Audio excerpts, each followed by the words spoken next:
What are we to do about Cardinal Sean Brady?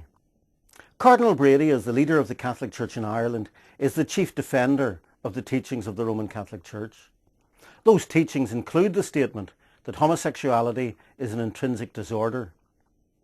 As far as I can tell, there's no difference between this perception and the understanding expounded by Iris Robinson. If something is disordered, then presumably it can be reordered. You can say there are no political consequences of Cardinal Brady's teachings, but there are. Last year, all Catholic schools in Northern Ireland closed their Amnesty International groups because the organisation had endorsed a woman's right to terminate a pregnancy. Hundreds of letters from Northern Ireland schoolchildren to prisoners of conscience around the world stopped because the Catholic Church requires not only that abortion should be regarded as a sin, but that where possible it should be enshrined in state law as a crime. US presidential contender Barack Obama has found that voters will hold him to account for the teachings of his pastor, and for the sake of his own political integrity, he has had to distance himself from a church of which he'd been a part. What then of all the politicians in Ireland who flocked to congratulate Cardinal Brady on his elevation? Are they not as despicable as Iris Robinson in her branding of homosexuality as abominable?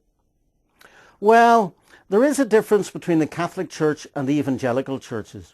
In the Catholic Church, members quite lightly disregard church teachings, whereas evangelicals will take them very seriously. This is often a cause of disagreement and misunderstanding. Martin McGuinness, as Deputy First Minister, attended the elevation of Dr. Brady.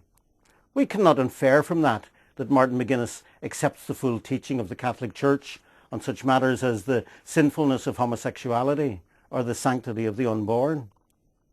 It may be reasonable to allow that he may hold very different views from those of Cardinal Brady. They have, after all, disagreed in the past on the sanctity of human life.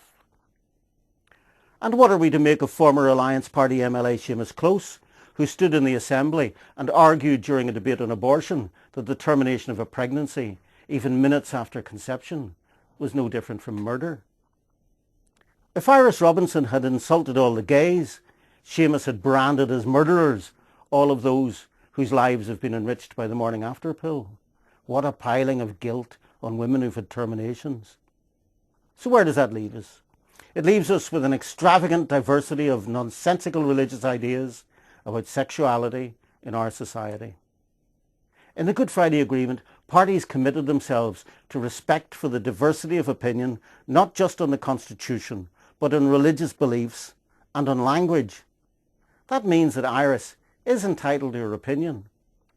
But there is something a little suspect about so many people responding with horror to one born-again Christian repeating in public the sort of thing that is said in churches here every week.